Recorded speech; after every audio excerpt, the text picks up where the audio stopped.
She did not cry. That is what I remember most clearly about the moment I understood she had finally understood. There was no breakdown, no confrontation, no scene that announced itself as the turning point it actually was.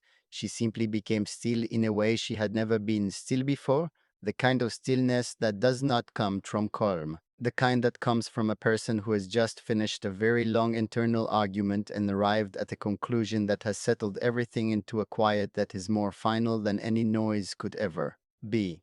I watched it happen and I knew what it meant before she said a single word. Because the stillness of someone who has just accepted something painful is completely different from every other kind of stillness, and I had never seen it on her face before that moment. My name is Fazza, and what she did when she realized she would always be second is something I carry in a place that nothing else has access to. She had known from the beginning in the way that intelligent people know things they are not yet ready to fully absorb.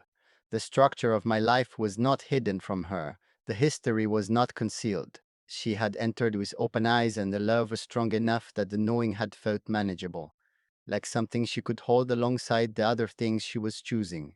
And for a time she did hold it, with a grace that I did not deserve, and a patience that I relied on far too heavily, without acknowledging how much the relying cost her. But knowing something and living inside the daily reality of it are two different experiences, and somewhere across the months of living inside it, the knowing became feeling, and feeling it was different from knowing it in every way that mattered. What she did was this: she stopped competing, not in a dramatic declaration, not with words that named what she was doing. She simply stopped. All the small invisible ways she had been trying to occupy more space, to be more present, to make herself undeniable in the moments where she had felt most uncertain. All of that effort quietly ceased, and in its place she put something else entirely. A kind of dignified withdrawal that was the most heartbreaking thing I have ever witnessed, because I understood exactly what it meant. She had decided that her dignity was worth more than the exhaustion of trying to be first in a life that had already arranged itself around someone else.